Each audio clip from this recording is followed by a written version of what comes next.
The Fate from Millennium would be a good option as the last one. They actually do band away, so... And live long. I mean, same bands. If they're going to change anything, maybe you'd say now is the time to do it. There is the LeBlanc ban actually coming through as well, which leaves now so Soraka is open. Soraka is open once again. Will Millennium think about that here? Last game we obviously saw Soraka coming out as a last pick for Kerp in that mid lane. Are they going to go Soraka here? I mean, they're probably going to have to pick it before the Ninjas in Pyjamas mid laner anyway, because I'm guessing they're going to leave that till last for the option of the counter pick. So far, hovering over Lucian. I like this first pick though, because Creaton really showed he likes to play Lucian. It's his number 180 carry, and you don't actually show anything by first picking Lucian. You just get a very strong pick on your team. They went for Evelyn in game 1. When they had first pick, and it didn't work out for them at all. So this time around, don't want to show the jungler yet. Taking the AD carry, not showing anything combo-wise, composition-wise, and of course, we talked about it in the last game, how Lucian, he brings everything to the table. Also very good if you get to a 75-minute point where you just need to hit the turret. For NIP then here. Are they going to change up things? Elise was in their first round of picks from game number 1, of course. For Hulberto there is. And it worked really well. Jungler of choice in there as well if Kottenx isn't available. And Irelia for ZoroZero. We saw how many problems he really gave to Kevin in that early game. Of course, by the end, Rise got to his position where Rise is at his best anyway. Yeah, well, early game went heavily in favor of ZoroZero, especially also with the gank from Hulberto. So I like to pick up again, and Irelia is not bad in teamfights. She's fine in teamfights. So if NIP want to change up the tactic and not only focus on split push, then Irelia is a very strong pick because she can do both. She can fill both roles here. So I like it. And of course, Elise for Hulberto. Played the game 1. Great success. Really worked well with the whole TF Leona. A lot of CC combined together. Now, of course, they got the stun from ZoroZero and then the cocoon from Hulberto. So Rise was locked in again. We're going to be seeing Kevin once again playing that Rise, and it looks like no change in the jungle either. Kottenx, who had a good game on that Nocturne, the first time that we've seen him really performing outside of a Kottenx pick. He was very, very good in the last game. He was the reason Millennium at least could stay somewhat with NIP, because he was actually 4-0 at a point where there was like, I believe Millennium had 5 kills, he had 4 of them. So he obviously did very, very good job. Always after the first few levels, once he got the ultimate, he was always at the right point at the right time. So he could always come in with his ultimate, pick up a kill here, trying to do the same. Of course, Millennium going the same picks here, so obviously they're looking to go towards the late game once again. Soraka again is still open, they can pick it in, and wow, this is going to be Velko's support for Mithy. He's actually played it again. He played in Copenhagen games, in one of the games, and combined it with a Corgi, you have a lot of damage. Like, a lot. Your laning phase, you really bring a lot of damage. However, Velko's very low mobility. Like, there's nothing. If you get caught out of position, you are dead. You have to flash, that's for sure. What are Millennium going to run against it? Because this is a very different lane. We've not seen Corki at all in the European LCS. We have seen him appear in a couple of different OGN and OGN, yeah, exactly. NA plays him. Just not really made his mark back in Europe, which is funny because we did have a time where Europe were the only ones playing Corki as well. So this time around, Velko's Corki bottom lane for the Ninjas in Pyjamas seems to have caught Millennium possibly a little bit off guard here, taking a while to lock in those final picks. We are going to see by the looks of it Kerp going back to Ziggs, which we mentioned wasn't a champion that he really played in the early season here, in the early spring split, but he has picked it up a couple of times. And also Leona here for Jree. So the Leona pick here can really shut down Velko's. I mean, if you land your CC onto him, he won't be able to escape. It also gives Millennium a very good engage combined with the Nocturne. And then, of course, you have wave clear from Lucian, wave clear from Rise, wave clear from Ziggs. He's one of the best in the game at doing it. So Millennium here, again, looking to go for team fights, looking to go late game, where they can just, if they fall behind, they can once again try and extend the game, and then just wait for NIP, or wait to the point where they outscale NIP. Because Corgi as an AD carry, he's not bad in the late game, but he just doesn't scale as well into late game as some of the other AD carries. And also, one of the reasons the European AD carries don't actually like Corgi normally is because your one-on-one potential is not ideal, simply due to the fact your ultimate doesn't bring too much in a 1v1. And that's why the European AD carries, that's one of the reasons I got at least, for not picking up the Corgi here. But freeze did pick it, and with an Italy, the mid game now for NIP, that's a lot of poke. Like Corgi is great in the mid game, so much damage, a lot of poke. Vel'Koz, of course, with a lot of poke in the mid game. NIP are just looking here to win the laning phase and then just start grouping up and just poke away onto Millennium with ZoroZero split pushing in the lane, joining in with teleport. Again though, if Millennium can manage to hold them off, go all the way to the late game point like we saw before, then Millennium once again will have the stronger team by far actually. And I have a very much opposite kind of composition here. The likes of the Nocturne, Leon are going to throw everything straight in there. Ziggs can throw his ultimate down in that one. So going to be interesting to see whether Ninjas in Pyjamas #1 can get that lead. I have to say the feeling from games 1 and 2 is that they have had those stronger early games. So it's going to be up to Millennium to see how they match that this time around. It's going to be hard though for Nukeduck in the mid lane against Ziggs. I mean, Italy, she's not a laning champion. She needs to get out of the laning phase where she can start poking away. So Ziggs is going to have a lot of pressure on her there. He's might need help from someone like Hulberto to actually, if they want to get Nukeduck ahead, of course, in the lane. Might just be happy with him farming away, and that's it. Well, we are going to be getting here into game number 3. The score, of course, tied at 1 match apiece here between Ninjas in Pyjamas and Millennium. Who's going to move into the lead from this one? We're seeing some interesting choices coming out. Quick question in terms of those duo lanes, since we're seeing that Corki Vel'Koz lane, do they want to go 2v2 here?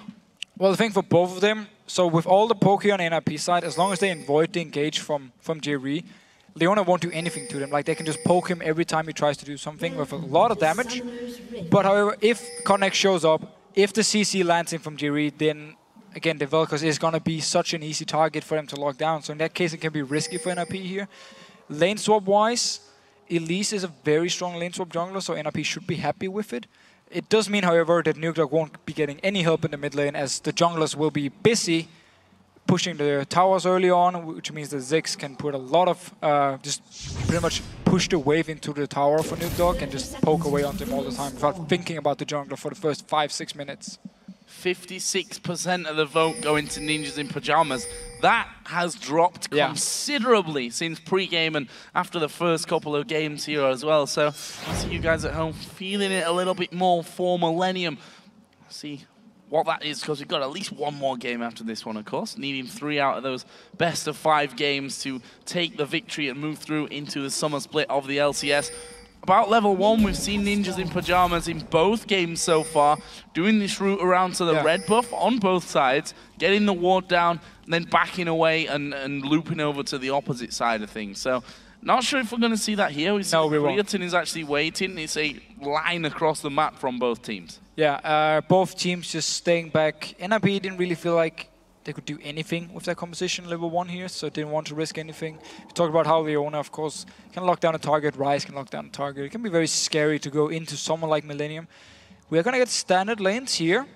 No lane swaps at all, no lane invades. It's very rare we see that here on 4.5. Not often whatsoever. And not seen it too well.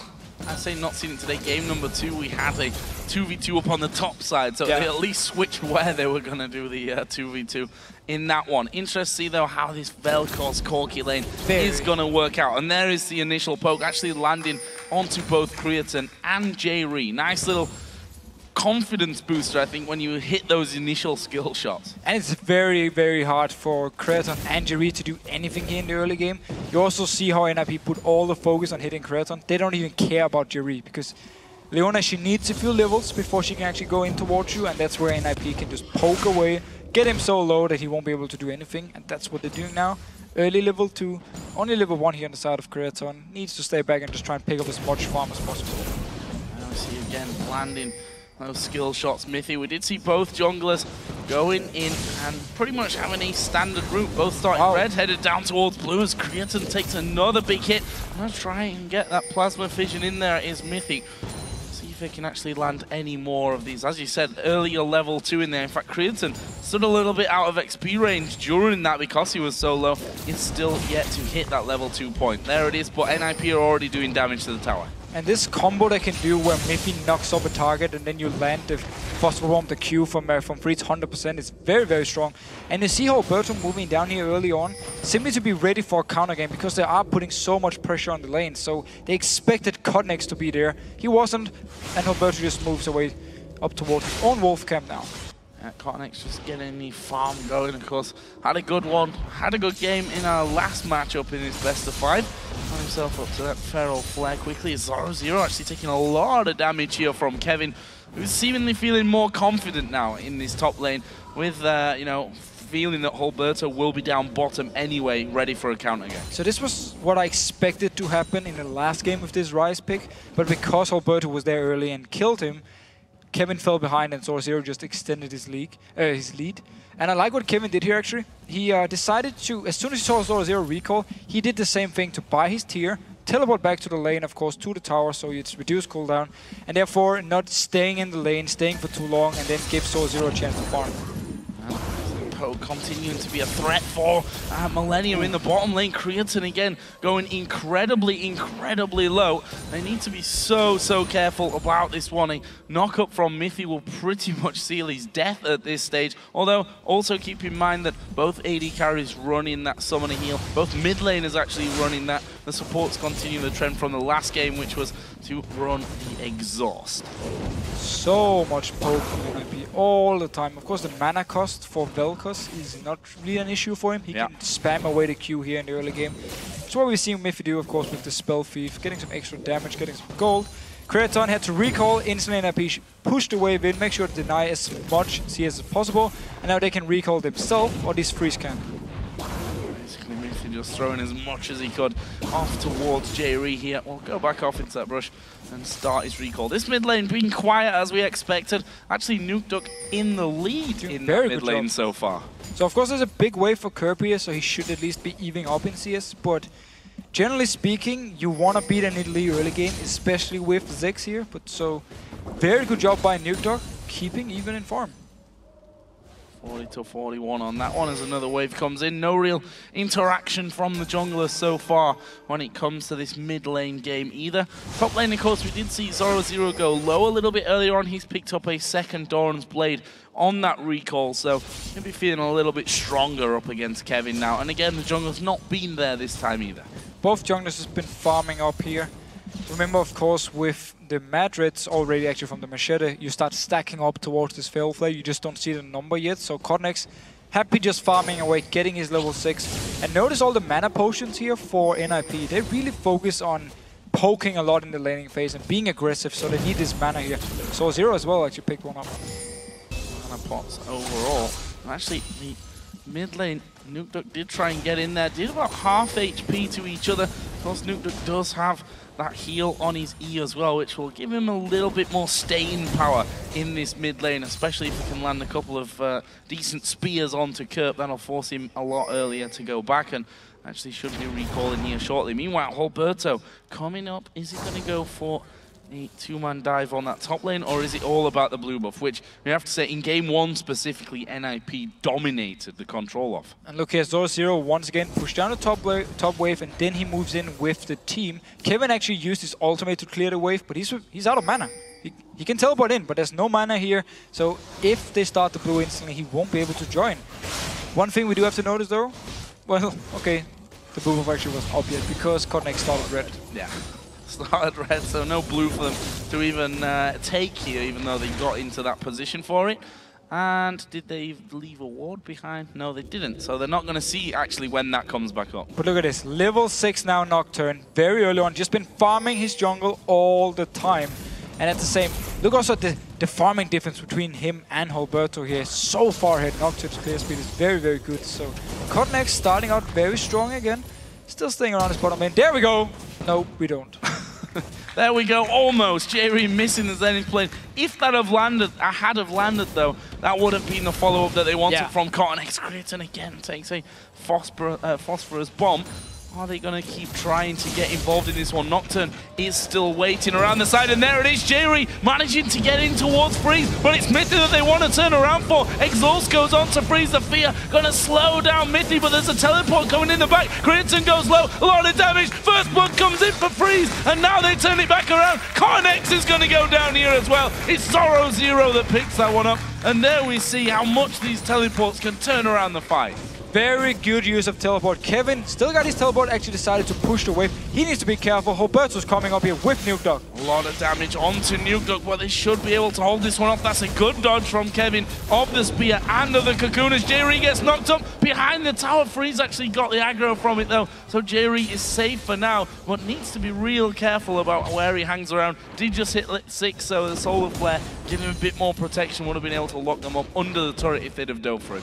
But we have to highlight the fact that Jree, his engage was actually onto Freeze, who then jumped out, and then the flash from Mithy meant he didn't get stun locked by Jree. So it meant when Kottenx actually came in, they had to chase Mithy up. Creaton couldn't even join the fight. He tried to run with them. He never really got any damage onto them because the engage was first onto Freeze, and then they had to switch it over. They wanted to target, of course, straight onto Vel'Koz, and they didn't.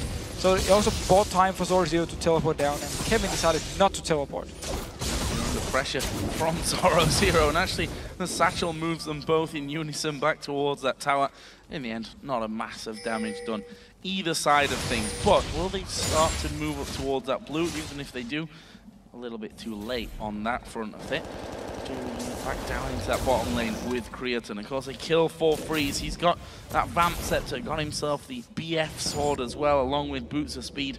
A full BF sword behind is Creaton. And we already saw how much poke damage he was taking, mainly from Mithy and then the Phosphorus Bomb. Really bad news in that bottom lane. You can see that Kottenx already moving down there to try and stop any further pressure, but also this dragon that they've just spotted Hulberto pulling out. So Hulberto feels confident he can start this dragon because his dual lane is so far ahead compared to the one from Millennium, and also a spear from Nukeduck in the face of Kerp. Kottenx though, again, actually, he needs to be the guy helping out the bottom lane. They just abandoned now. They're going straight towards mid here. And, well, Nukeduck just going to be knocked back towards safety and landing a good amount of spears here as well. Keeping everyone a little bit on tenterhooks on how far forward they can actually push in this middle lane. Especially if it hits someone like Creaton. That's like half HP just going to go away from him. He has to stick behind that minion wave. But what they've done here is move to middle, completely left that bottom lane open. And the dragon. They couldn't stay in the bottom lane because, again, the BF sword, you mentioned yourself, they were so far behind. They had to rotate mid. They're sending Kerp down to the bottom lane now so he can hold the wave. He's going to ultimate on the wave, clearing it away from the tower, but NRP just gonna take Dragon. Kottenx in top though. Gonna go on towards ZoroZero. Is forced to flash away. Kevin, Rune Prison not coming back up quick enough for him. ZoroZero able to just walk away from danger. So another dragon here, another perfect start in terms of dragon control for the ninjas in Pyjamas. Come to expect nothing less of them really after these last two games, where certainly in the early game and really all the way through they've had complete dragon control. Millennium should just have sent Kerp back to mid lane, so he was there with Creaton and Jree and just went straight for the tower once NRP actually moved away from it, because yes, he can wave to the bottom lane here, but they need to get the tower down in mid lane. They can't just let Nukeduck continue to farm up. And they could have kept him there, trade tower for tower, and obviously getting the mid tower is a very big deal, especially also because the bottom tower is already very low. Bloodthirster is actually done here for Freeze, and still no BF sword there for Creaton, although I believe he should have 1400 gold, so he's not actually got enough for that BF sword at this stage of the game, which is a worrying sign to say the least. Falling behind in laning phase against a poke siege combo is very, very dangerous in the long run. Very, very scary stuff for Millennium. But again, we saw in the last game they managed to just defend, get to the late game where the comp was very, very strong. And it's the same deal here. I mean, they want to go to this late game point. Freeze down the bottom lane. Mithy actually left him, moved up towards the mid lane to join in with Nuke. And Freeze, he's just doing a lot of damage on the curve here. He knows that big bomb coming through as well. Wave clear though from Kerp, of course, strong there with Ziggs. So he's able to, at least for now, hold on to that turret, but they need to move to middle as well, because this can be quickly pushed through from the three-man push here of NIP, and there we do see Mega Inferno Bomb coming across, wiped all but one minion out. Creaton had to actually go back and get his BF sword, that's why he wasn't there to defend, and Kerp had to use his ulti. Clear out the wave. Nukeduck now rotating to the bottom lane. They really want this bottom lane turret, and I think it's a good move.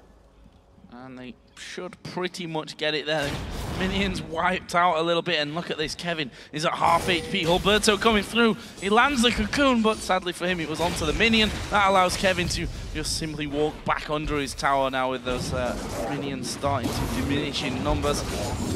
Stay safe. Meanwhile, Mithy, you see the damage that he can still clear out these waves despite being the support that he is. Yeah, this is the support clearing the wave. We see how fast he can actually do it, forcing Creaton away. Also, of course, Freeze rotating up here. The bot lane turret is very, very low now. They got some more damage on it. Didn't actually kill it though. Instead, sending Freeze into here to try and deny some more CS from Creaton. Don't want to give Creaton the chance to just farm up against an Italy. ZoroZero already being ganked once on this top side, and that's going to happen for him here again, down to half HP. Is he going to get locked up? There is the fear going off. This is a kill for Millennium. He goes over to Kevin on Rise. Perfect play by Kottenx, coming all the way up here. No flash, he used it, or ZoroZero had to use it before on the gank from Kottenx. And the most important thing, Kottenx didn't use his ultimate. He just walked straight in, got the kill here, so he can get the tower, and then he can apply pressure somewhere else. Which could well be the middle lane. We already see him starting to back down, leave Kevin on his own there on that top side. Kevin playing the smart game here and letting those minions actually go down to the turret before he takes it out there. Just deny a bit more farm to ZoroZero. That mid lane successfully defended for now. Yeah. Bottom lane being held onto as well, and that's the difficult thing with the 6. His wave clear very, very strong. He has landed a spear here though, Nukeduck. Will he keep going through? Or does he just want to get rid of this tower? By forcing him away, should be able to secure the first one in the game for NIP. And one thing we have to remember, if Kottenx sets up a gank somewhere, ZoroZero won't be able to teleport in instantly because he won't have any vision of anything down there. And that means for Millennium, they have this room of 2-3 seconds where they can try and pick up the kill in the gank before there's a chance of teleport coming. Also Kevin, of course, he can teleport instantly because he will have the vision. So Millennium can quickly put many members in one spot and NIP won't be able to respond.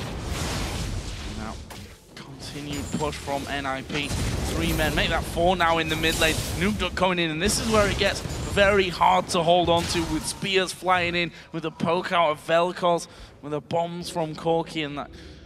All that damage it wants. If it lands like 2 of those skill shots in a row, then you're already at half HP or less and you have to retreat from it. We can see that Kerp is there. He's probably going to be forced to use his ultimate when it comes off cooldown once again. Trying his best here to keep that away, but now they've got ZoroZero with them as well.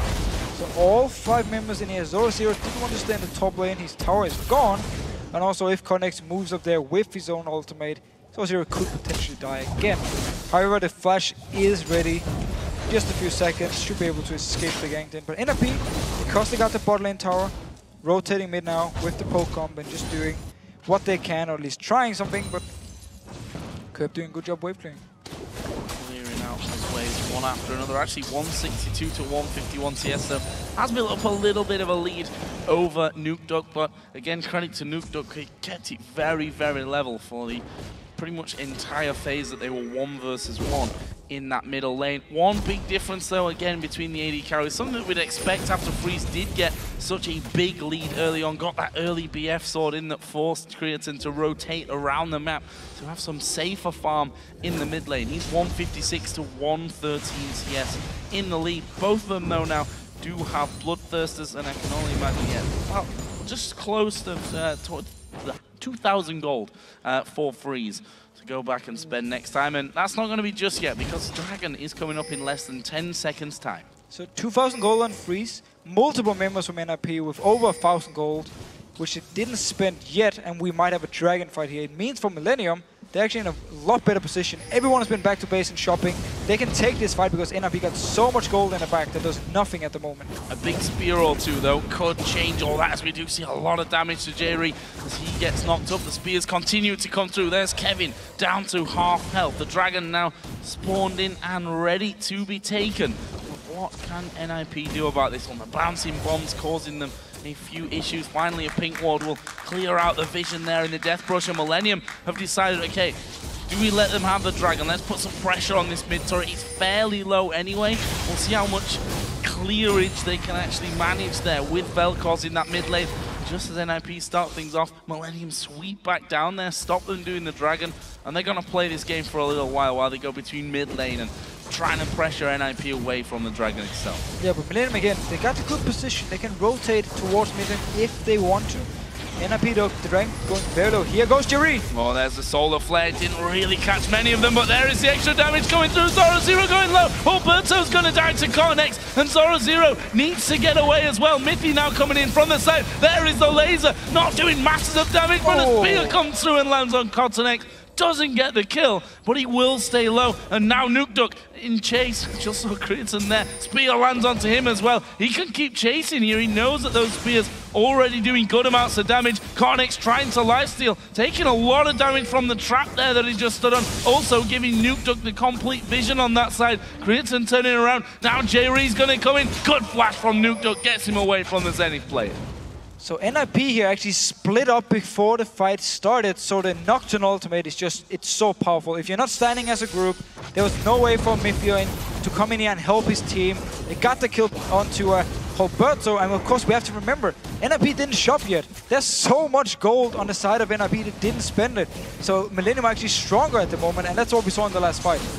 Well, Dragon is going to be started off here once again. Who's going to be able to take this one? It's going very, very low. Look at Nocturne, bottom side. Kottenx is going to come around, and he actually managed to smite it out as well. Hulberto being trapped in there. Nip trying to turn this one around. Creaton goes low. One more spear from the side would do it here. And we see that Nukeduck trying to get to the back of that Baron pit, trying to get in. Oh, but the Mega Inferno bomb from Kerp comes off cooldown, almost took Mithy with ZoroZero as well. But again, it's so weird by NIP here. They tunnel so hard on this dragon, but they don't even need to get it at the moment. They were ahead. They had so much gold to use. They could have gone into the mid lane here, try to hold off Millennium from starting the dragon, get some members back to shop and get back in here. Look here, 2,400 gold on Freeze, 2,000 gold on Nukeduck. ZoroZero just spent these, I believe he had 2,000 gold as well. And then we just see Millennium here in the actual team fights. As long as they can just back out a little bit, land some poke onto NIP, or engage when NIP split up, they were just so much stronger. And nice ultimate by Kerp in the end as well. Well, what came through there with those purchases? We saw the Mikhail's Crucible for Mithy. You mentioned ZoroZero had a good chunk of gold. He actually picked up the Trinity Force, the Fade now from Freeze, who's gone with those Sorceress used to capitalize on the magic damage that comes out of his poke. And as you mentioned, if they'd have had those items in there, the Trinity Force for Irelia, it would have been a massive difference. Massive difference. But then, of course, again, ninjas in pajamas need to land some poke before the fight actually starts. Like, that's what they need to do with Corki within Italy, where Millennium can go more all in. They go all in here. Sorry, it is so tantalizingly low for Millennium. Very much a target that they'll be wanting to get in these next few minutes. Kottenx just waiting on top of a pink ward, so he knows he's not spotted. Looking for any kind of opportunity maybe in that mid lane. Doesn't really present itself though, and he's going to go back off to get his farming going. Feral Flare already coming out for him. Yeah, he's very, very strong. Going towards the Blade King again, and now also to Mithy. Wow, that is a lot of damage. Last second heal from Nukeduck keeps him alive though. That's a lot of poke, and it's going to take away the potential that Mithy has there to help with that wave clear. We see the blue buff came up. This is a possible chance for Millennium, while it would be if they'd not actually backed away completely from that mid tower. And the big kills actually from Mithy. Managed to save him here, but I just wanted to talk about Kottenx. Almost doubling the farm of Hulberto at the moment. His Feral Flare is very, very stacked. Of course, gets stronger and stronger the more he farms. Going towards Blade King again, we saw in the last game how strong he was in these fights. And whenever he could find a target, it's going to be the same deal here. I mean, Kottenx is going to be so hard for NIP to deal with. Speaking of Kottenx, he's just waiting in range of an ultimate off towards ZoroZero, who still doesn't have that flashback up. So he'd be a target if he'd not already moved away. It looks like NIP might want to make a numbers game push on this middle turret, but again we see the strength of this Millennium team in wave clear. Before it really gets into tower range, it's already down. NIP not looking to just take the wave into the tower and just get a few hits on it. They're looking to land some poke, force someone from Millennium to go back to base, and therefore being able to take the tower from NIP's side. But yeah, again, they need to land the spears from Nukeduck, they need to land the poke from Freeze before they can actually do it. And then of course they need to make sure ZoroZero can actually stay in this lane and split push. At the moment, Kottenx, he's been staying for quite a while actually, to try and, if ZoroZero did anything, if he moved too far, Kottenx would be ready to jump him. Funnily enough, the moment where ZoroZero does come out there, Kottenx had already backed off, and he's got Nidalee now moving on to this top lane. So Nukeduck is going to be in a position, spotting Rise out there. Spear didn't actually land onto him, and Kevin really got the better of that one, using his sweeper lens to clear out the vision. He, of course, already has his Rod of Ages done. That tier been stacking for quite a while now, and he's going to be moving himself quickly up towards the Archangels. And of course, the Xeraths, once that is fully stacked for him. But we've come back into a bit more of a passive farming phase at this stage of things. NIP trying to get some vision control here, though, on that bottom side of the map. There's 2 minutes or 1 minute 40 until that next dragon comes into play. So that's going to be interesting. Actually, Jree is going to step forward, manages to catch out Nukeduck. They pile everything on top as Kevin comes from the backside. Mithy's going to go down, and that will be a 1 for nothing there instantly from Millennium. Jree went low, but low is still not dead in this one. Hulberto just tried to get around there as well. That has, however, opened up some damage onto the mid turret, but it doesn't quite fall for NIP. And once again, we see Millennium here. Whenever they want to start a fight, you'll land the ultimate from Jree, you pop the ultimate from Kottenx, teleport in from Kevin, and NIP are just, it's so hard for them to do anything because of the Nocturne ultimate, because of the CC coming in and all the damage as well. You see Kerp every time throwing his ultimate with the ultimate from Jree. So team fights very, very strong for Millennium, pulling ahead in goal as well, and just looking very strong. And for them, even if there's a passive moment where they can just farm, it's just fine, because their late game comp is very, very good. Kottenx, actually, you see how dangerous this Nocturne is. That is the tower going down. Blade of the Ruined King making short work of that one. Hulberto couldn't actually get across in time to stop that one from happening. Almost 2,000 gold is the lead that Millennium have. Let's not forget the last dragon. Kottenx smited away in the very last second. So technically it's theirs to have this time around. They got a pink ward in there. We'll see if they can fight for more positional advantage on that area of the map here with less than, or just about 10 seconds to go until the next one comes in. And this time the only member from NIP with a lot of gold is Jree. The rest of them actually had gone back and shopped beforehand. We see ZoroZero coming down, getting a lot more tanky for this. Starting it up, Rise is in the top lane, there's no teleport, so he won't be able to join. This should be a dragon for NIP, but Millennium is close by.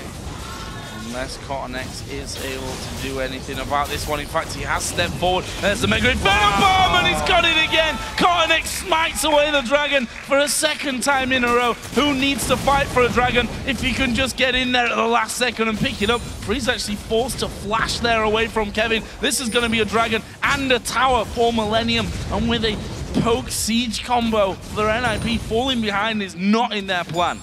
Definitely not. Losing 2 dragons they were supposed to get here, also with Elise, who can execute it with a Q and then smite it, not in the plan either here. But Millennium, with the ultimate from Kerp and then the smite from Kottenx, got another dragon, and they were not supposed to get this one. I mean, Kevin, he was running from the top lane, he wasn't even near, and yet they actually managed to pick it up. So very, very good stuff for Millennium here, looking very good in game 3. And that's the thing about Ninjas in Pyjamas. If you remember back to before game 1, quite a while ago by now, we talked about how their dragon taking statistics when losing pretty much abysmal. They do not get any control and do not therefore get any of those dragons. When they're winning, it's a completely different story. They dominate on that front. This is a great sign for Millennium, especially when NIP have a comp that if they do start to fall behind, they can't play the way that that comp is supposed to. It's very, very hard for them. Again, if you look at the wave clear, okay, they got Vel'Koz this time with a lot of wave clear. Corgi, of course, can't be some of the wave, but they're going very aggressive on Kevin here. Laser coming through as well. I'm not sure that Kevin's getting away from this one with so many men actually onto him. ZoroZero just dashing out of that tower aggro range. Comes back in. This turret is going down. That's the second one of the game for Ninjas in Pyjamas. Millennium, of course, already have 3. And look at the map, actually. Creaton has pushed this bottom lane all the way up. We've already seen that Kottenx can kill these towers very, very quickly. I think they've got this one. We have Corgi. Kottenx want to die. As soon as Free shows himself, if he moves too far down, Kottenx gonna go for him. There he is, going straight in onto him. That's a good Valkyrie away from Freeze. Gets him out of range of the turret though, and that's what Millennium maybe just wanted here. They're gonna take that turret down, but they have to move. Kottenx is gonna catch a lot of damage. Nukeduck dives onto him. There is the heal coming out, and now Creaton running for his life. ZoroZero onto him, gets the slowdown, and it is ZoroZero that gets the kill in the end. So they actually managed to chase up on them here. Creaton decided not to use his flash because ZoroZero was already on him and he was so low. But we did see Kottenx here forcing Freeze away from the tower, away from the minions, so Creaton could pick it up for them. But the mid lane is now open. No AD carry for Millennium. Ziggs is not even close. Ultimate is ready, however. He can use it down in case it's needed. And well, Kevin had his ulti as well. He just blasting through that wave that had pushed up. And Pete deciding to walk away. So 3,000 gold, the lead here for Millennium. The first time actually that they've had a lead coming out of the laning phase into the mid game. But it's again, when you get 2 dragons, I would say for free actually. Yeah. And at the same time, they've been doing such a good job. Whenever there was a chance to get a kill in a fight, they would take it. Like Jree would land his ultimate, Kottenx would pop his ultimate, get this 1 kill. Never got more than just 1 kill a piece, but still got a kill. Got some gold, could go back in the lanes and farm, and we have the tier, of course, been fully stacked by Kevin for a few minutes now. His Rod of Ages should be fully stacked by now as well. So he's really going to be hitting the point where Ryze has become so scary, and of course, even further into the game, better and better for Ryze. We saw him in the last game, how strong he was in the team fights. Great start for him this time, 2 kills, of course.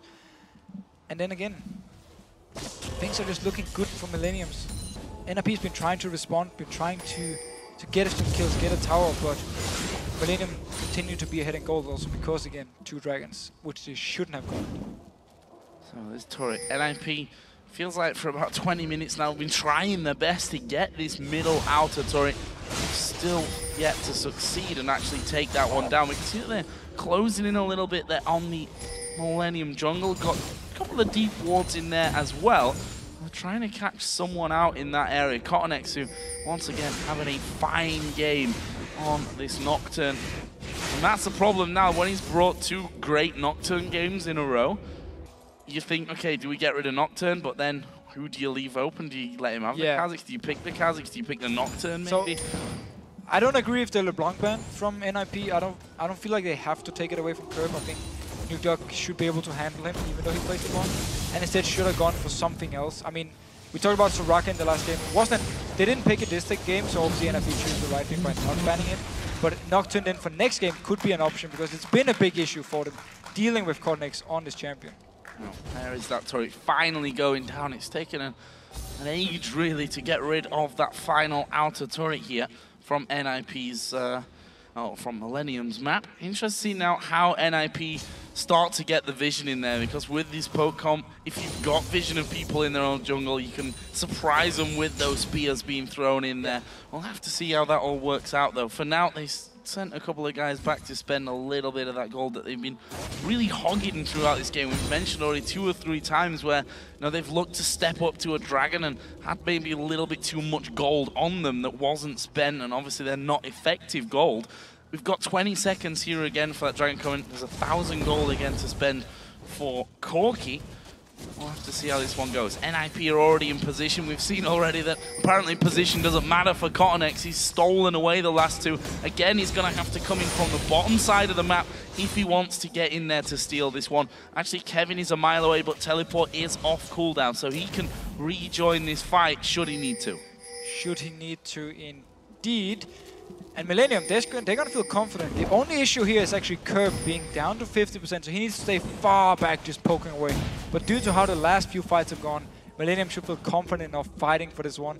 Look again for Kottenx to start the engage, and then with Jree, and then the teleport coming in from Kevin. If he can get around the backside here, we see him go towards Mithy, just destroying him instantly. He can do it again. Now he pushed the wave all the way up here. And he might get some damage. No, he backs away. Want to teleport. Here we go. Here we go, teleport. He's going to be coming down there, and there is Nocturne diving into the back. Kottenx this time though, going to go down before he can finish off the dragon. A lot of damage coming through. Mithy getting his laser off, and now the spears will join as well. In the end, it's only that 1 for nothing, but this dragon won't be stolen away by Kottenx. They focused him instantly when he went in there for that last one. Satchel charge going to annoy them slightly. They have to wait for that to go through. Hulberto, though, smites it out. Expertly done there by NIP. So a bit of a weird fight for Millennium. Kevin actually teleported behind his own team when Kottenx engaged in, so he was never part of the fight, actually. At the same time, Kerp and Creaton, they stayed in the back, just fired away. Jree didn't even go in with Kottenx, so he was just left alone, and NIP just piled onto him and killed him. That brings the gold back to just 1,000 difference onto the NIP. Of course, they knew exactly how much gold in the lead, or behind they were, as it really is. And they'd be feeling a lot better about how this game up till now is in fact going down. Seen a couple of more items coming in. Spectre's Carl picked up for Kevin on Rise. Also in there with that Glacial Shroud, got another blasting wand as well. Also some Blast Whisper picked up by Freeze on Corki, so going to be doing that extra bit of damage. Big power spikes for NIP with both the Last Whisper now and then the Death Cap on Nukeduck. So once he lands the spear, it is really, really, really gonna hurt. Like, if he hits someone like Kerp, there's only the Fiends as the magic resist for him. If he hits Creaton, these targets are gonna drop down very fast. And there it is, onto Jree. Got a third of his health. Just picked straight off there. Nukeduck quite happy to be farming up. If you look though at Kerp, who's not stopped farming as you expect really from a Ziggs, constant wave clear across the map, even if you want to get your ultimate involved in that one. He's up to 320 CS, most in the game right now. ZoroZero is going to head up to that bottom lane. He does have teleport as well, so if he called into action, he'll be able to join in there very quickly. Ninjas in Pyjamas with that death cap on Nukeduck. See if they're feeling confident about maybe pushing the map out a little bit further. They can't really push up unless they land some poke first, because then if they push up without any poke being landed, Millennium can always just engage. Yeah, they can just engage and they're going to be very, very strong. So NIP, they need to land a few things before they can even move towards Millennium, or they can try and out-rotate them on the map. They got full control of this Baron area here, but they don't exactly have a comp to just destroy the Baron, at least not at the moment. Void Staff is going to help that poke if it lands. Always the big question. So Nukeduck just added that in a moment ago. Also should probably mention ZoroZero. He's the one with most of the kills on his side. 4-2-0, Trinity Force, Randuin Zoman, got a pickaxe in there along with Spectre's Cowl again. Bit of damage there onto Kottenx, but he's not in too much danger at this stage. However, these spears are very close, and that would have been max range there onto Kerp as well. That is not the kind of spear that you want to catch with NIP actually waiting around Baron. This is a nice area of the map if they've got full vision control of luring Millennium in there to land that poke. I mean, they've got basically 2 routes from their jungle to check Baron. Makes it a lot easier to land those spears. There's so much poke on the side of NIP, and there's no teleporting Kevin yet, so he won't be able to join in at least. But that's also why Millennium don't actually move inside the Baron area, just stay back a little bit, making sure they show NIP they're nearby, so NIP won't start the Baron. But at the same time, they don't want to commit because Kevin won't be able to join. He's actually run all the way from bottom lane up here now. ZoroZero done the same thing. So everyone in the same area. Again, we need some... Oh, here's the engage though. Gonna go straight towards ZoroZero. Pretty much just left alone there. They are gonna throw the Solar Flare through as well. There is the bomb as well from Ziggs, but it's not enough damage to finish off ZoroZero. Millennium instead now gonna run straight for this middle inner turret. A lot of heals from NIP. Make sure that ZoroZero could actually stay alive, but he needs to recall, and this turret here can take a lot of damage. And probably go down. Look at it, half of its health already removed. There is the laser coming through, and it's not quite enough damage there Teleport. to pick any up. Kill. Yeah, cancelled there. And ZoroZero really feeling, okay, I can come through for this one. And alright, they're already further up the map, or further up the lane than I think he expected from that one. Decides not to join. Had actually picked up the Zephyr there as he did go back and heal himself up. We've got another Dragon coming in 140. Obviously, that's going to be the next big target for this game. So we did get to see, still, pretty tanky ZoroZero here. A lot of members from Millennium went towards him. And then, of course, with the Mikhail's heal from Mithy, with the heal from Nukeduck, I actually managed to stay alive. I believe Summoner heal was probably used as well for someone like Freeze on ZoroZero, making sure he stayed alive. So NIP invested a lot into it, but at least they got the ultimate from Kottenx, which is going to be up fairly soon again. Still though, you see Millennium, whenever they are feeling healthy, they just engage. Like, they don't even care who they go for, they just engage because they know they are so strong. And to be fair though, well, we have to point it out, Nukeduck, his spears in the last 10 minutes, not being connected. Not being connected, and it doesn't matter how much damage they do if they don't land. They're not going to help you whatsoever in that game. And we actually saw Kevin move to that bottom lane. His teleport is back off cooldown, so he's going to be able to draw someone down there from NIP. The fact is, though, it is the Dragon that's coming up here next, so they should be able to just walk up from that bottom lane to actually get involved in it. And you see that Kottenx is already waiting there on the bottom side of the map. Ziggs moving away from it. Blue buff. Lucian not so close either, so 20 seconds. They're going to have to try and delay NIP until Kerp can come around a little. Should be in time here, Kerp moving already. 10 seconds still before it spawns. Remember, there's no summoners on ZoroZero, so he could be a target for Millennium if he overextends. He's actually going towards Kevin here. I'm not sure he wants this one though. There is the Nocturne diving in, and ZoroZero will be able to just dash off towards that minion. There's a spear landing. Kottenx not able to shield that one out, but now the rest of the team coming around. Jree throws out his ultimate. A lot of damage coming back to Cologne will force them away, but ultimate's been burnt left and right here. Will NIP now have enough damage to take down this Dragon quickly? We see that Kottenx is still waiting on the bottom side. Engage is gone for them. There's another satchel charge just to annoy them so slightly. It's picked up in the end by Hulberto without the use of smite. Dangerous. Yeah, but Millennium still... Actually, I didn't use smite, it was a bit weird. Very risky against the Ziggs. Could have stolen away. Especially when the satchel charge was there. But anyway, ZoroZero here went onto Kevin and actually forced out the ultimate from Kottenx, or baited it out, so he was gone. That's the main engage here, together with Leona from the side of Millennium. And then Jree tried to land his ultimate. NIP dodged out of it. Kerp tried to land his ultimate, only hit one, I believe, like Mithy and maybe ZoroZero. So didn't even do too much here. And it meant NIP could then poke back onto Millennium, then take the Dragon. So some missed ultimates from Millennium here, but still showing they are very strong, even though they gave up this Dragon. And both teams are very even in gold. Really is not much of a difference. 300 or so gold separating the two teams, and we are 40 minutes into this game, so still a very, very close one. One could still go either way. I know I was saying that after 60-something minutes in the last game as well. 76 minutes. Yeah, it was a long game, and you know the way this one's going now: 5-4 in kills, 4-3 in turrets. Even in gold. You could imagine this one might stretch out a bit as well as they go in towards Nukeduck. He will actually flash away, already use that summoner heal as well. Have they got the damage? There's the Mega Inferno bomb. Wow, Nukeduck actually dodged it. Ah, he gets caught up there though. In the end, Kevin now falling low. He will just walk away. Freeze falls low. He uses a Valkyrie to get back out. That's the laser coming in as well from Vel'Koz, and they managed to knock Millennium away from it. Kevin went super low. The only casualty in the end of that one was Nukeduck. Nukeduck was the only guy going down here. Again, NIP, when you're out of position, when Millennium feel confident, they will just engage. They don't hesitate at all. Went for him here.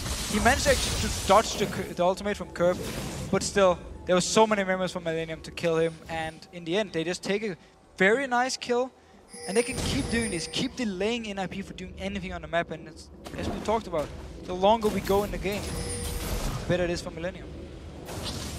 Kevin himself has now that Void staff in there. Obviously, Xerath and the Rod of Ages already done a good while ago in this game. That gold still sitting close. It's 1,000 gold at the end of the day. 41 minutes into the game. We, by this point in most games, see a considerably larger advantage for one side. It's Kerp here just waiting to see what poke he can get down with that vision that he's got. Kottenx off to the side as well. We have how many Banshees Veils here? 1, but there's at least another 3 coming up by the looks of it here. That's going to help them out a little bit for that initial burst that comes through from the spear or from whoever that poke may land from. It's a very good item against something like Nidalee to plug it if, because again, Millennium's been doing a very good job dodging around, and then if you do mess up, get hit by one, the Banshee will grab it for you.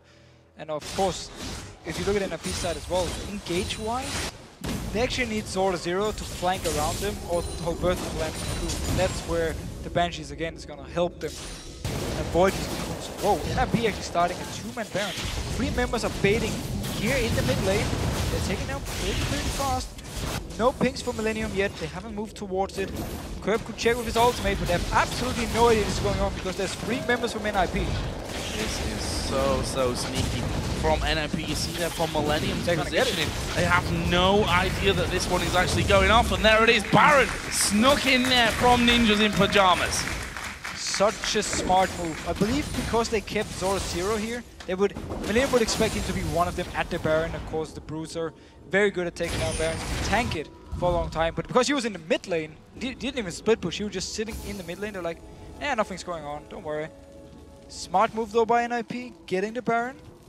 And now they really need to use this advantage. They have to push up and just land some spears, land some poke from Vel'Koz, from Corgi, and try and force down some towers. Otherwise, Millennium can just extend the game like we saw in the last game and go to this late game point where I'm just looking at Kevin already. 4 items, Void Staff and everything. Like, he's already a monster on Rise. Well, if anything was said by NIP to each other after that last game, it surely must be we have to be more aggressive when we have an advantage, when we have that Baron buff on, because at the end of the day, they didn't capitalize on the advantages in that last game. This time, though, we already see them starting to move through the enemy jungle.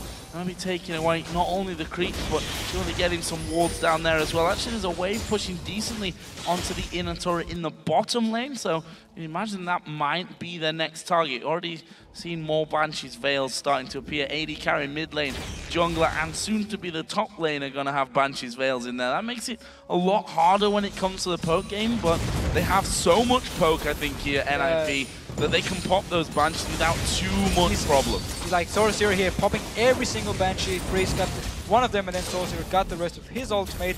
Kevin actually took a lot of damage. This is what they need.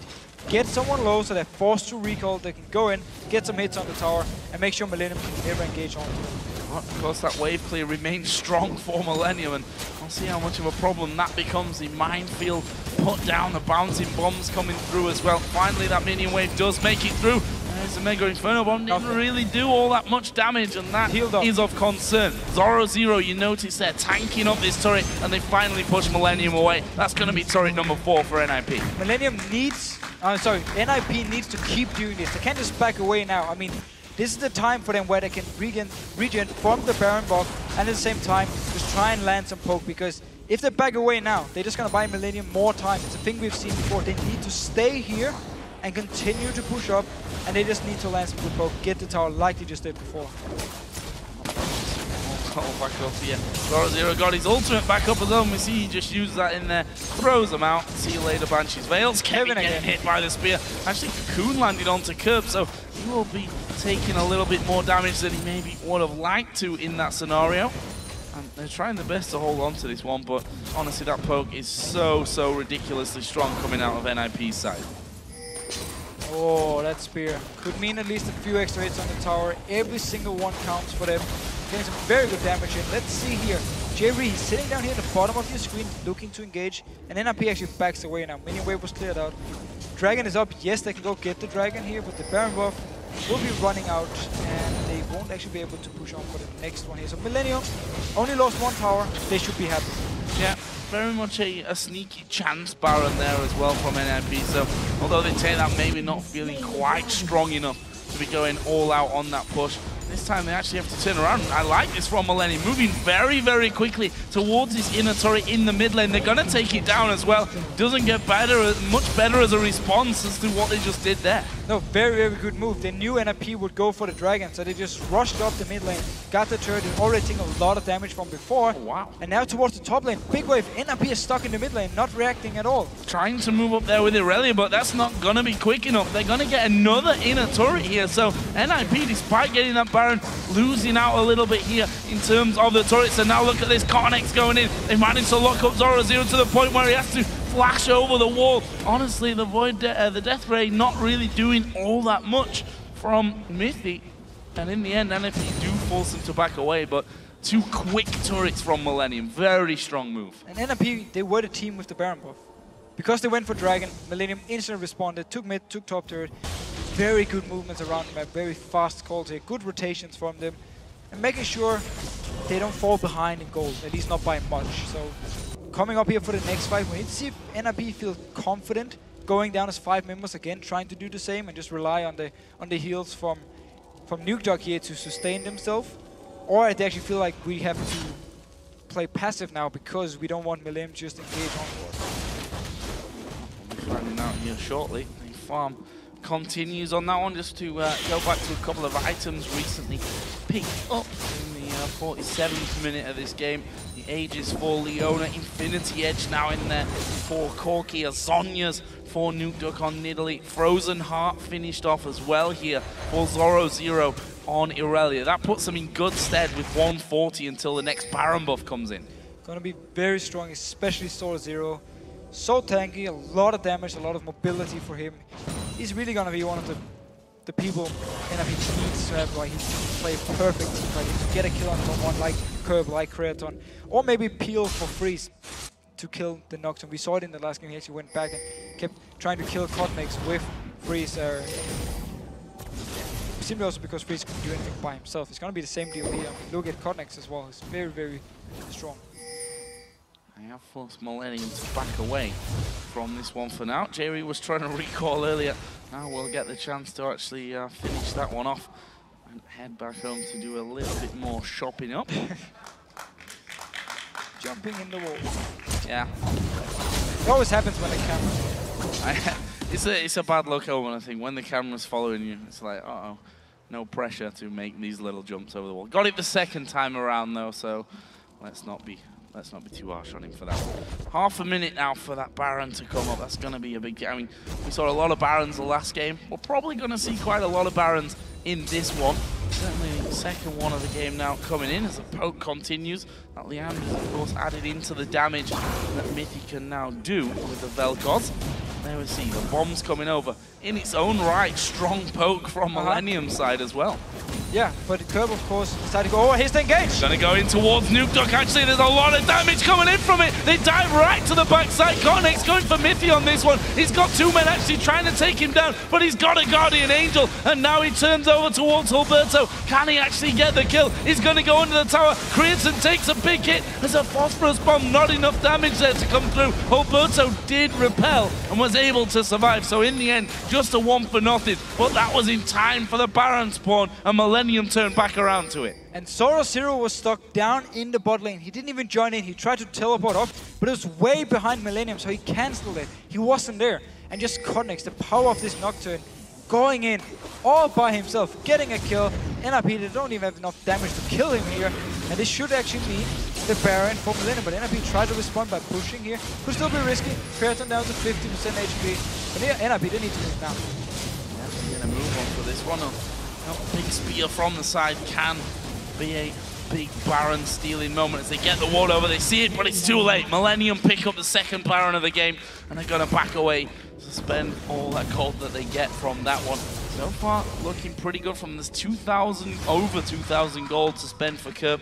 Over 1,000 for both Rise and Lucian here as well. So next time around, not only that Baron buff, but an extra spike there in items as well. I really gotta give Millennium credit for the way they play this comp. Yes, there's not been a lot of kills this game, and actually every time they do go in, they only get like 1 kill. But they see the chances and they go for them with, like, Jree flashed ultimated there. Followed up then by Nocturne coming in. Teleport was late from ZoroZero, he had to cancel it, he couldn't join in. Simply meant the NRP had no answer for the fight, and that's what Millennium has been doing all game long now. Whenever there was a chance to get 1 kill, they would pick it up. Whenever there was a chance to get a dragon, they would take it as well. So Millennium just, I wouldn't say outplaying NRP in team fights, but at least simply because Millennium is in control of the engages, they've been using them perfectly, leaving very little room for NRP to respond. Push here then from Millennium, trying to gain some real control over the map. The red buff here will be going over to freeze, but Millennium already starting to work in there. As he's coming through. Kottenx didn't even get his GA popped in that, and that's after diving into 3 men. Right at the back was alone for quite a while, and you have to give the credit here to Kottenx. We were wondering if he could come up big for Millennium today, if he could play when that Kha'Zix has banned to his max potential. Can't say anything bad about him in these last 2 games, that's for sure. Definitely not. His Nocturne has been perfect for him. I mean, 2 games in a row now. Being the guy in the front line, just surviving it. We talked about how NRP's comp in the late game is not anything to be too proud of. I mean, the damage falls off for multiple of their champions when it goes into the late game. Also the support, of course. And that's why Kottenx can just dive in there. He can survive it, doesn't even get his GA pop because, again, the damage is not there from NIP at the moment. Well, they're going to dive here on these turrets. You see the Kottenx actually pushing out that top wave. So using his spell shield in there as well to try and keep himself from taking too much damage as they edge forward. This time, though, he's got 2 men on him, and this could be a little bit dangerous for him. Or not. He's feeling confident enough. NIP not feeling strong enough to actually keep going. And it was Millennium that was trying to get in there onto that middle turret, knowing it would be a 4v3 there, just to get a hit or 2 onto that one. We have to say here, it's Millennium now that have the advantage, that are in the position that NIP were in that last game. It is already 53 minutes into this game there, so Millennium definitely reaching this point a little bit later, but that also fits into the fact that Kevin has now ramped himself up to that late game beastly rise. Full items on the rise, it's so scary. Like, look how tanky he is, the damage he can do. If NIP want actually going for a fight, they need a perfect fight. They need someone like Kottenx to not even be there, so it's only 4 members from Millennium. Otherwise, it's going to be so hard for them to do anything. Maybe if they land like the cocoon and then spear from Nukeduck onto a squishy target, and then just instantly kill someone like Creaton, they could have a chance, but it's going to be very hard for them, and they need Millennium to make mistakes. Creaton, I feel, only needs to have the right positioning in this one. It's going to be hard from anyone from NIP to, outside of maybe ZoroZero, to dive onto him and actually get the damage there that they need to take him out of this game. Here's another Dragon actually going over to Millennium after they back away. And of course, that Baron buff will be running out very, very shortly as well. And the fact is, the base still stands here for NIP, so another Baron. You can use the time, though, to talk about next game. What could potentially happen next game when it comes to... Really? You want to go there? Picks and bans.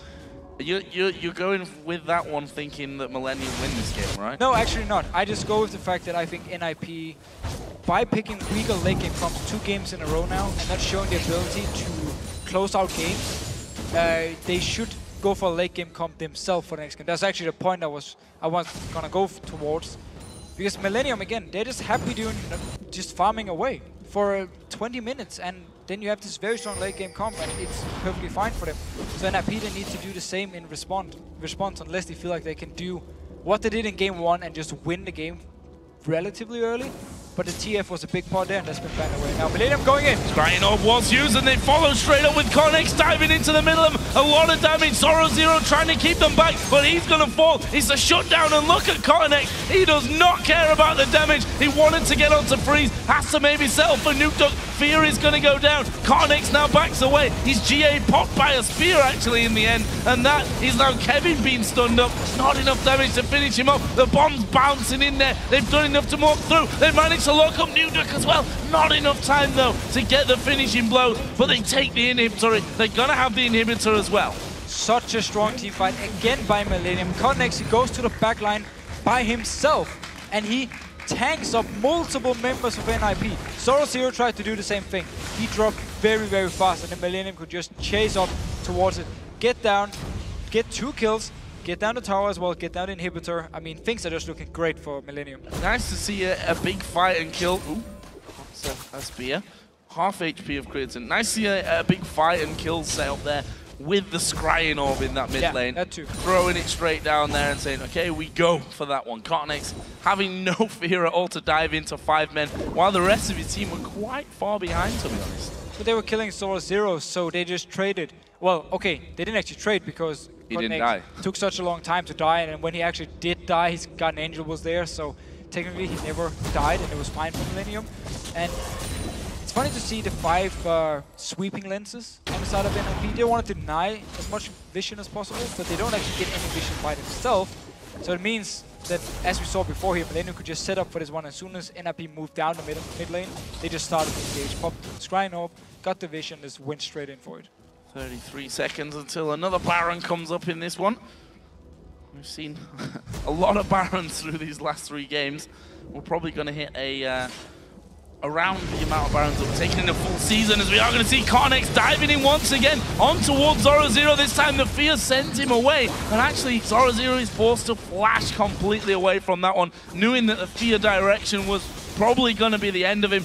Gets away from it though, and now they're trying to turn this poke back onto Millennium. This is the time for NIP. There's no ultimate from Kottenx. Jree still got his ultimate, so they can still start a fight, but Kottenx won't be able to get to the back line like he always does. So this is the time for NIP to land the poke and try and force a Baron. Well, let's see, Millennium holding on to this mid lane, may say, okay, you go for that Baron. We're just going to run straight up middle, so you've got to basically make the move then. You either go and commit to that Baron and possibly lose some of your base, or you're going to have to come out and fight us in that mid lane. As it happens, it looks like Millennium have chosen to back off somewhat from this one. Certainly Kottenx wants himself that red buff, but they need to stick around because NIP are still hovering here on that Baron area. Millennium now can also just wait out the time until the Guardian Angel is ready again for Kottenx here. He actually sold his boots, so he's like fully stacked item-wise. Just need the Guardian Angel, and he can always dive in and don't even need to think about dying because he can just resurrect again. NIP though didn't actually manage to land anything after the ultimate was gone, so Millennium in the position, starting off the Baron here. Millennium or NIP staying nearby. Two members pushing the mid lane here. There's a tower they can actually push down towards, but then Millennium can just start the Baron very fast. And actually they can just go for a fight. Kottenx again going to dive in again. The Scrying Orbs used. They've caught Nukeduck out here, and there is the fear. The bomb comes in, uses the Zhonya's, but as soon as he comes back up, he's dead. It's Kottenx that gets that one. It's now 5v4. Millennium turn. Are they going to go straight to Baron, or are they going to try and push through here? So there's no minion wave for them, but they can rotate to the top lane, take down the tower, take down the inhibitor, or they can go straight for the Baron here. There's of course the risk of Hulberto stealing it away, so if they, as long as they keep some members out here to try and zone him away from the Baron pit, they should be able to take this one fairly easily. NIP though, still 4 members around this area here, could try something. I think they're going to have to give this one away. We see ZoroZero coming in on that bottom side. A little bit of damage here to Jree and Kevin, but that Baron already going very, very low. ZoroZero going to get in there. The Baron has gone, of course, over towards Millennium. Kerp actually jumping away there. They got the kill, so 2 men are down. 70-second spawn timer. Jree just doesn't really do any damage, and there is the surrender coming out. 4 ninjas in Pyjamas. Millennium go 2-1 up. And 1 game away from the summer split. Incredible stuff. And we really need to expect NIP to come in with different picks for the next game. 2 games in a row.